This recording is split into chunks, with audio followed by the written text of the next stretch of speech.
Like they say, the devil is in the detail. So you need to get into the details of how you want to look, where you want to get physically and mentally. Also get a trainer who's quite positive in his mind.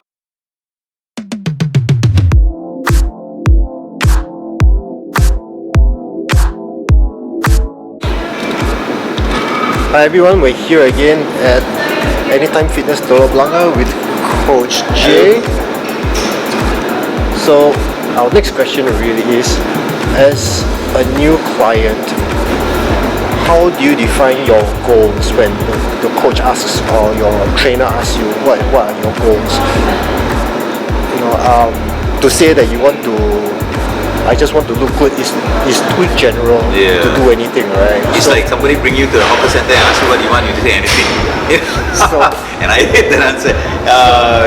Back in the days, I think they come up with a drink anyway or anything or something like that.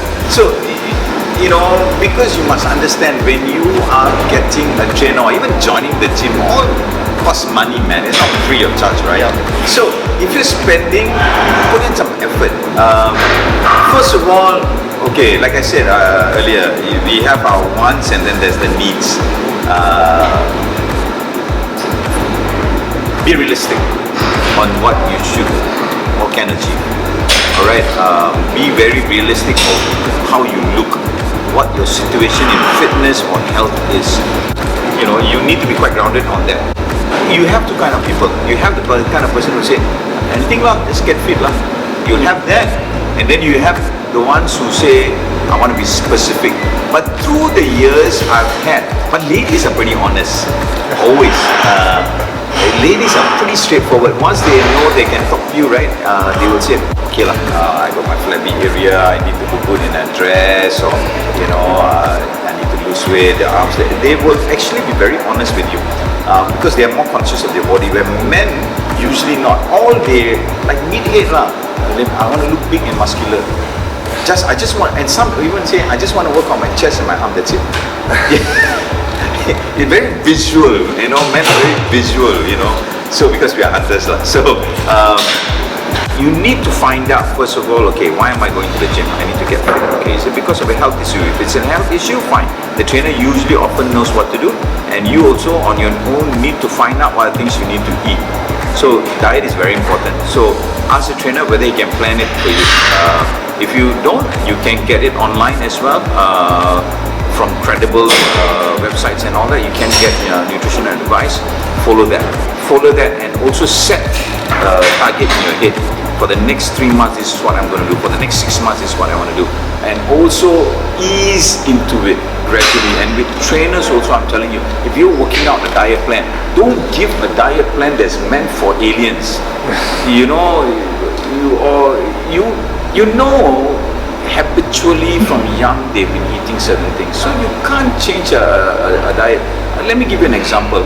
I've had a lot of Indian expatriates who come in. Their diet is very different, man, especially if they are more from the rural area. You cannot ask him to eat oats. He's not going to eat oats, man. He will say yes, but and then you say no, you have to. You want to get the way you want to. Come on. You as a trainer, you need to be a bit more imaginative and be more creative. Find alternatives.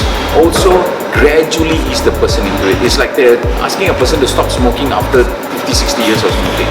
Okay? So, what you need to do is make sure a diet plan is softly eases into it, and you as a client get into it and make a habit out of it. Alright? So, like I said, I don't want to get into too much details, we can't be spending too much time. So, nutrition part is important. So, remember that part, nutrition part. And then also tell the trainer what are the bad habits you have. Like if you have a drinking problem, you have a smoking problem, you have an excessive eating problem, or anything of that, or you don't eat too much. Like sometimes people will come in and they want to put on weight. And then they say, by working out, I want to put on weight. Yes, you can. You probably look like a construction worker, very lean, or you look like Superman or something like that. But if you want to look good and all that, you still got to eat. Like I said, 70% is what you eat. So have all this listed down. If I were you, I'll jot it down so I don't forget. Do a quick 15-minute short homework, write all this down, and then present it to your trainer. And with this, the trainer, it's easy. The job becomes very easy for him. He looks at it, he will know, okay, what are the areas you need. Then when he brings you for the assessment, he will know what is required of him. So or it's her to not do. just I want to look good or I want to lose 2 inches. No, when people ask me, I want to look good, I say, so you think you're ugly, is it? It's usually, like I say, it's very visual for people. It's for vanity purposes. Usually people come to the gym, like I told you last time, it's for vanity purposes or health reasons, or simply just want to be fit. But if you want to have structural changes in your body, you need to be specific. Also remember, don't put a picture of a supermodel or a person who looks damn good like a Hollywood star on the table, a picture of them and say, I want to look like this, because you must remember the sacrifice that goes into looking like that.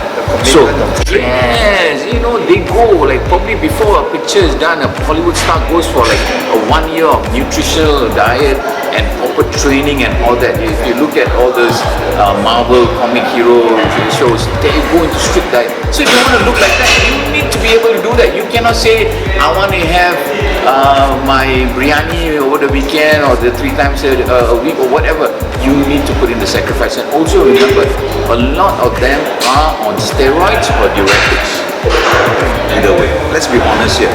They look a certain way because they are into all that. So you want to see whether you want to take that step or not. I know a lot of gym users in Singapore are on it. I have a lot of young boys as young as 16 years old asking me what steroid they can take. It's a disease now in our society. It's very common in other countries, but it's also sneaking into the Singapore gym culture. And because of peer pressure, they want to look good. So these are the areas you need to think. So that a good trainer will be able to advise you. He can say, okay, I can get you somewhere there, but not exactly how it looks because this person is on this kind of supplement. So these are very important things to know before you sit down and say, I imagine myself to be like that. What are the sacrifices you're willing to make and what are the commitments you're willing to take? Yeah. So it would mean when you talk about goals, we're saying really what you want to achieve physically Yeah. in terms of being at the gym. So just saying losing weight doesn't cut it because we don't know what part you want to lose and we don't know how you want to lose it. How you lose it and how fast or slow you lose it, because losing it very fast can be very detrimental to you. If you lose about 5-6 kilo or 7 something, I lost 7 kilo in a month. Amazing, man. I wonder how they do it. But then if you look at their diet, they completely cut out certain things that they eat, and then the moment they start eating it, it's a yo-yo effect. So I always say, get into the habit of doing things. And once it becomes a routine, right, it becomes easier. So it will be more, it will last longer. So don't just say, I want to look like this without thinking. Get into like they say, the devil is in the detail. So you need to get into the details of how you want to look, where you want to get physically and mentally.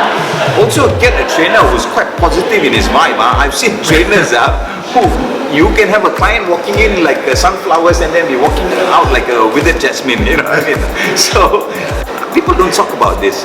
You get trainers who like to complain about everything. They complain about the manager, complain about working colleague, complain about your husband, their wife. Hey, you are there. Often I've been a trainer / counselor / shoulder to cry on. I've had trainers who used to bring their clients just to for coffee. It's a session. I've had trainers. Even I had done it. The trainee was so broken on that day because of whatever issues, and I've been training that person for a couple of years, and I found that I even told the person, no, let's not train today. Let's just go down for a cup of coffee, sit and chat for a while, and then I say either we train a bit later or we say come back tomorrow. Be fair. Don't think of money all the time. You must think of the mental state of the person. The mental health is very important. So sometimes once the client is close to you, has been training with you for a while, they will tell you their personal issues and all. And also shut up. Don't go and tell other people about what your client told you. So, don't get a person who's always complaining about everything. You want a person who's very positive, man, no matter what. So when you go there, not only you're physically getting fit, but mentally when you look at that person, that aura of that person is something that also influences you. And then you feel positive going out. So that's what you need. Getting a trainer is not difficult, but it's not easy.